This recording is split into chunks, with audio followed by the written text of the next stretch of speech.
Welcome back to my channel, or welcome to my little creative corner if you're new. This video is my little guide to art journaling, where I share 7 ideas and tips for keeping an aesthetic journal.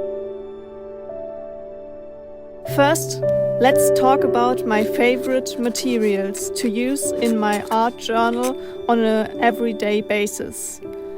Some washi tape, pressed leaves and flowers, stamps, magazine cutouts and memorabilia like tickets to art galleries or postcards, old photos, those I find at the thrift store or the flea market. Some different papers like transparent or craft papers, old book pages, some old patterns and some old maps. I also like to include some digital collages or stickers.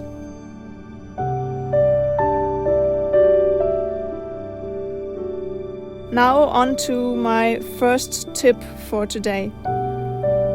I like to start the spread with a map or some book pages for the background to break the fear over the blank page. The next tip that I love to do in my art journal and sketchbooks is to work with cutouts to add some interest and depth to the page. On one hand, you can cut out something to create a frame for the next page, or you could also cut out your drawing and take away the background, so the drawing pops off the page.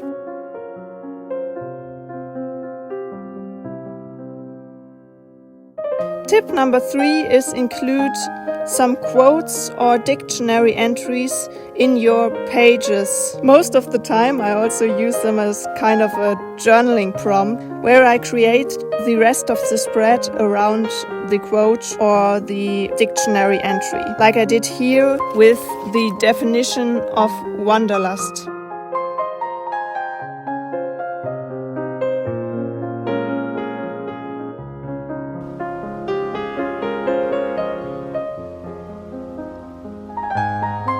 The next idea is quite simple.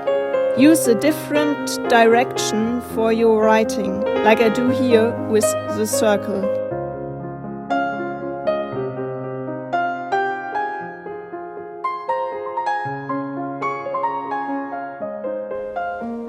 Tip number 4 would be to add a transparent page to a spread with more text on one hand.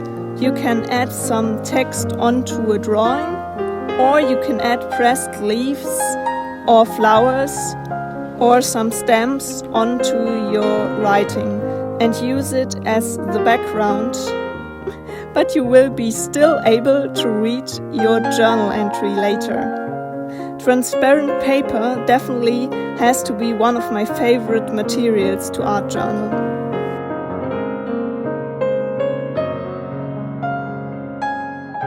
Art journaling tip number 5 has to be to use photocopies of your favorite ephemera, so you do not have to be scared of wasting it for a maybe not perfect page. And you can also transform some ephemera into a black and white version to make it fit the page you're working on. For idea number 6, I add some pressed leaves and flowers to my pages whenever I want some more texture.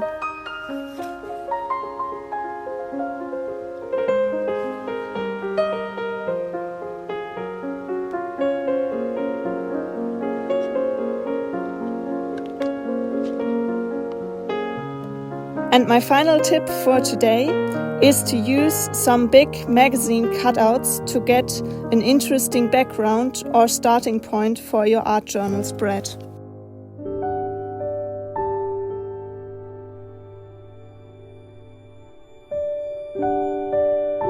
I hope you enjoyed today's video and found some helpful tips. If you did, don't forget to give it a thumbs up. If you have any other art journal tips or ideas and want to share it, leave a comment down below. I would love to hear from you. And if you want more art inspiration and creative content, hit the subscribe button down below to join me on my creative journey.